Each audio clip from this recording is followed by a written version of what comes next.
feeling guilty about my guilt-free spending. Why do you guys think I called it guilt-free spending? The name is supposed to communicate the point, but okay. The simple way is that when I spend money on my guilt-free spending items, they are things that I absolutely love. So for me, I love spending money on convenience. I love spending money on clothes. And when I'm putting on this beautiful coat that just feels absolutely amazing to me, I'm not thinking about, oh my God, this money could have been put into my investment portfolio, which could change my portfolio balance by XYZ%. No, I'm just thinking, God, I love this coat. This was the most amazing purchase. And at a more lower level, I don't have to worry about the rest of my portfolio because I already allocated money for guilt-free spending. That coat was allocated. I would encourage you to really think about the things you say you value. Are they truly the most amazing version of what you can buy with the money that you've allocated? This is Control Your Narrative, where we're focused on controlling our narrative. In today's video, we're going to talk about guilt-free spending. What is guilt-free spending? Guilt-free spending is just what it sounds like. It's spending without guilt.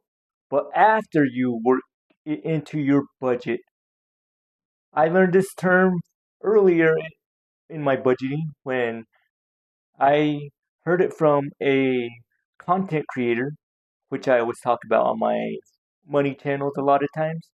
Her name is Kate Caden.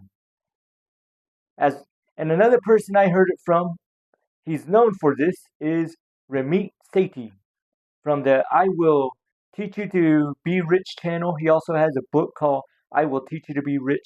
He's also been on Netflix on how to think rich or how to be rich, something like that on Netflix. But you can watch that on there. It's very entertaining.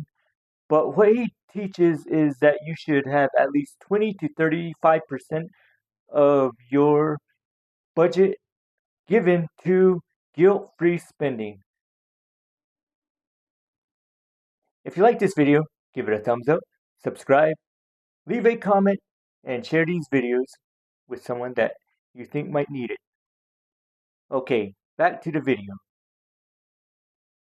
Before I heard the term guilt-free spending, I was getting tired of budgeting because I thought budgeting was just putting money aside for the things you need, saving money, but I didn't know about guilt-free spending. But I learned about this from Frugal Living channels here on YouTube from Kate Caden and Ramit Sethi. I Will Teach You to Be Rich. But I didn't know that budgeting could be fun. I was just ready to give it up. But now I learn I can spend freely on things that I want. Like one of my biggest things is I like to eat out. And another one is buying cologne. I have cologne videos on here you might have heard or seen. It is the Chanel Allure Sport, which was $150. And another one was YSL, and those are expensive. They're like $180, the bottle I bought. But it was in my guilt-free spending, and I didn't have to feel guilty. One of my other things I like to do is take out my parents for their birthday or Mother's Day and Father's Day. So that's another guilt-free spending. I just did that with my father on that Sunday of Father's Day. And afterwards, I saw the bill and I said, okay, at least I had that in the guilt-free spending. That's what guilt-free spending does. It allows you to spend freely and not really second think all your purchases. So the first step to having guilt-free spending is set some money aside for your savings. You could put that in a high yield savings or just a regular savings account. It doesn't matter. Secondly, put money into your investments. Third, do your bills.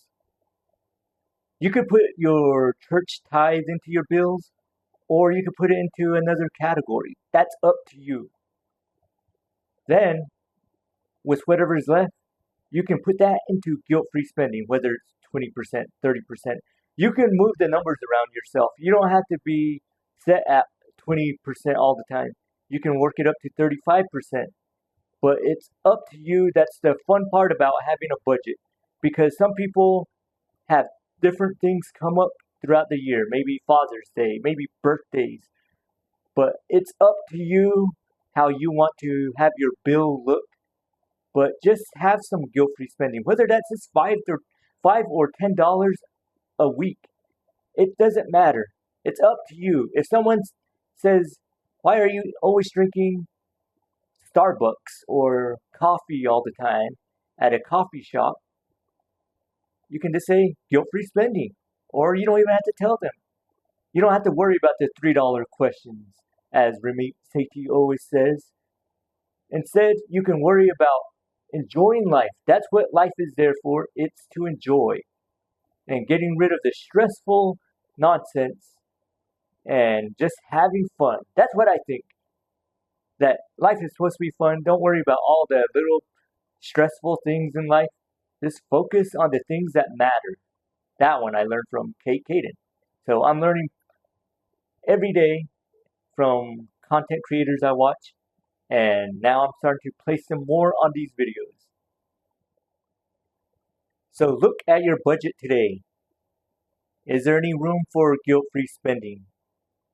If you don't have room for your guilt-free spending, then maybe you can move some things around and make some time, so you don't always feel like you're just living paycheck to paycheck, as they say in the financial world or frugal world. You don't have to live paycheck to paycheck.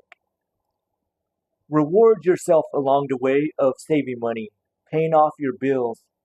You could also spend money, use some of that guilt-free spending, and save up for a trip, a vacation, or just something you want.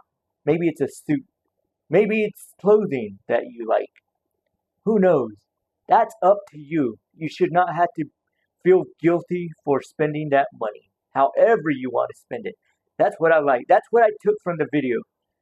And that's what I enjoy about budgeting, frugal living, is you pay for things that you care about, and you get rid of all the nonsense of life. So if budgeting is so stressful and not fun, add a little guilt-free spending to your budget, and things will change. Your eyes will open up just like mine. Although I've been a tight budgeter, but budgeting has been more fun since I added guilt-free spending into my life. What really made me start to look up guilt-free spending was my mom used to tell me that don't just be cheap. You should buy things that you want. You deserve it. She's seen how I live, very disciplined, but I was living like I didn't deserve it, because I saved up money for my emergency funds. I saved up money for this and that, but I was still thinking that I got to keep saving up money. Now I'm saving 5% every month. So I can put another 5% into my investments. Then I have about 20 to 35% of my guilt-free spending every month. The rest is bills and all the other stuff I need, groceries. But that's how I work it.